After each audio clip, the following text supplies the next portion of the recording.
नमस्कार दोस्तों, स्वागत है आप सभी का रोशन जिंदगी के बेहद खास वीडियो में। क्या आपने कभी यह महसूस किया है कि जब आपकी उम्र 50 या 60 साल के आसपास पहुंचती है तो चलने या सीढ़ियां चढ़ने में पैरों के अंदर एक तरह का भारीपन महसूस होता है। कई बार जांघों में जकड़न, ऐंठन या टाइटनेस होने लगती है।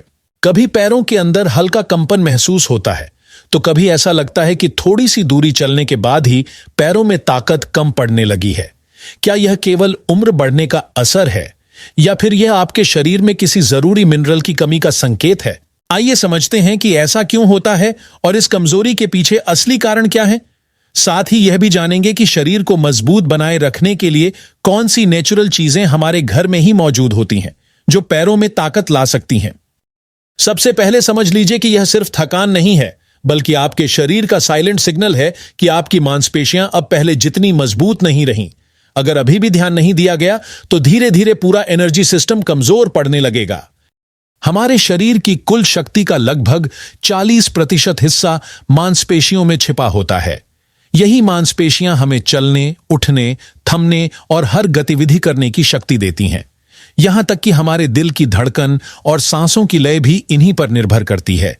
लेकिन आज की लाइफस्टाइल, गलत खानपान और लंबे समय तक बैठे रहने की आदत ने इन मांसपेशियों को धीरे धीरे कमजोर कर दिया है।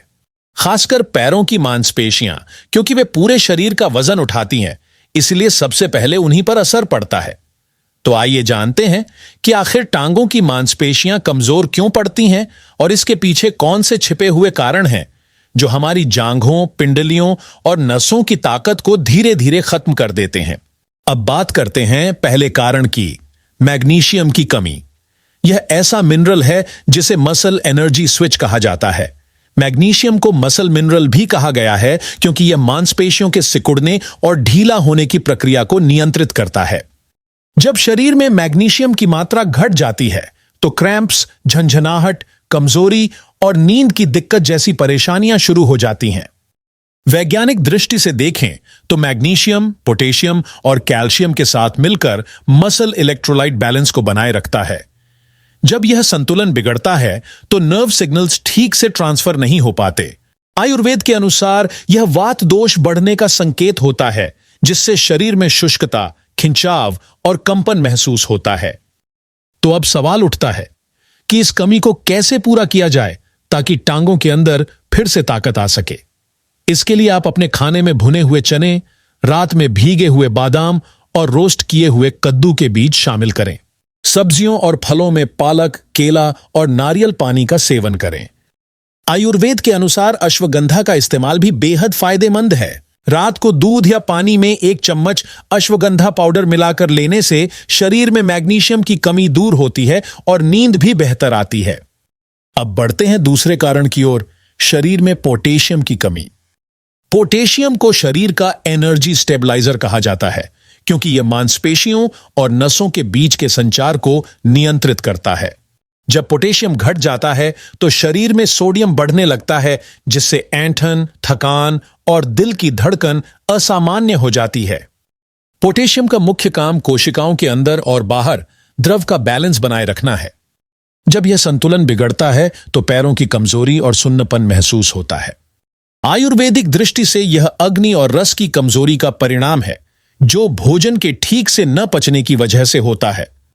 इस कमी को पूरा करने के लिए अपनी डाइट में केला, नारियल पानी, टमाटर, तरबूज और शकरकंद शामिल करें। साथ ही रोजाना 1 गिलास नींबू पानी पिएं। इसके लिए आधा नींबू का रस, 1 गिलास पानी और 1 चुटकी काला नमक मिलाएं।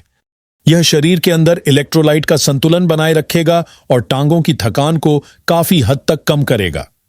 अब हम तीसरे कारण के बारे में बात करेंगे, यानी वो वजह जो धीरे धीरे पैरों और मांसपेशियों को अंदर से कमजोर करती है। हम सब ये तो जानते ही हैं कि हमारे शरीर का लगभग 70% हिस्सा पानी से बना होता है, लेकिन बहुत कम लोग ये जानते हैं कि सिर्फ हमारी मांसपेशियों का लगभग 75% भाग पानी से ही बना होता है। यानी अगर शरीर में पानी की कमी हो जाए तो सबसे पहले असर मांसपेशियों पर पड़ता है। जब बॉडी डिहाइड्रेट हो जाती है तो मसल्स सिकुड़ने लगते हैं, इलेक्ट्रोलाइट का संतुलन बिगड़ जाता है और इसका नतीजा होता है थकावट, दर्द, जकड़न और खिंचाव का बढ़ जाना। पानी हमारे रक्त में ऑक्सीजन और जरूरी पोषक तत्वों को घोलकर मांसपेशियों तक पहुंचाने का काम करता है। लेकिन जब शरीर में पानी की कमी होती है तो यह पूरी प्रक्रिया धीमी पड़ जाती है। साथ ही आयुर्वेद के अनुसार जब पानी यानी जल तत्व घटता है तो शरीर के अंदर पित्त धातु असंतुलित हो जाती है, जिससे जलन, सूजन और भारीपन बढ़ने लगता है। इसलिए अगर पैरों में अकड़न, झंझनाहट या थकान लगातार महसूस होती है तो यह संकेत है कि आपके शरीर को हाइड्रेशन की जरूरत है। अब सवाल आता है कि आखिर इस कमी को कैसे पूरा किया जाए। इसका जवाब बहुत आसान है, पानी पीना होगा, लेकिन सही मात्रा में और सही तरीके से। हर व्यक्ति को दिन भर में कम से कम 2.5 से 3 लीटर पानी जरूर पीना चाहिए। इसके साथ साथ आप नारियल पानी, छाछ, नींबू पानी या हर्बल वाटर भी ले सकते हैं। फलों का जूस भी फायदेमंद है, लेकिन अगर आप पूरा फल खाएंगे तो उससे आपको अधिक फाइबर और मिनरल्स मिलेंगे। एक्सरसाइज या किसी भी फिजिकल एक्टिविटी के बाद इलेक्ट्रोलाइट ड्रिंक लेना भी जरूरी है ताकि मसल्स को तुरंत रिहाइड्रेशन मिल सके। अब चलते हैं चौथे कारण की ओर, शरीर में विटामिन डी और कैल्शियम की कमी। ये दोनों पोषक तत्व हमारे शरीर की मांसपेशियों और हड्डियों के लिए ऐसे हैं जैसे दो साथी जो हमेशा साथ काम करते हैं। विटामिन डी शरीर में कैल्शियम के अवशोषण में मदद करता है, जिससे मसल्स मजबूत रहते हैं और हड्डियां लचीली बनी रहती हैं। जब इन दोनों की कमी हो जाती है तो पैरों में दर्द, घुटनों में जकड़न और चलने में कमजोरी महसूस होती है। वैज्ञानिक तौर पर देखा जाए तो जब विटामिन डी की कमी होती है तो मसल फाइबर का रीजनरेशन यानी उनकी दोबारा बनने की प्रक्रिया रुक जाती है। इससे मांसपेशियां पतली और कमजोर हो जाती हैं। इसलिए रोजाना सुबह की धूप में 15 से 20 मिनट तक रहना बहुत जरूरी है। इसके अलावा अपनी डाइट में दूध, पनीर, दही, तिल, अलसी के बीज और मूंग की दाल को शामिल करें। अगर शरीर में बहुत ज्यादा कमी है तो डॉक्टर की सलाह से विटामिन डी के सप्लीमेंट भी लिए जा सकते हैं। अब आते हैं आखिरी और सबसे महत्वपूर्ण कारण पर, शरीर में ब्लड सर्कुलेशन का धीमा हो जाना। जब रक्त का प्रवाह सुचारू नहीं रहता तो ऑक्सीजन और पोषक तत्व मांसपेशियों तक पूरी तरह नहीं पहुंच पाते, जिससे मांसपेशियां जल्दी थक जाती हैं और उनकी शक्ति घटने लगती है। लो ब्लड प्रेशर होने पर नर्व सिस्टम में सुस्ती आ जाती है, जिससे मसल्स भी कम एक्टिव रहते हैं। मोटापा, लंबे समय तक एक ही जगह बैठे रहना या शरीर में बुरे कोलेस्ट्रॉल का बढ़ना भी इस समस्या को बढ़ाता है। ब्लड सर्कुलेशन के स्लो होने से नसों के अंदर ब्लॉकेज जैसी स्थिति बन जाती है। इसे सुधारने के लिए रोजाना कम से कम 20 मिनट टहलना बहुत जरूरी है।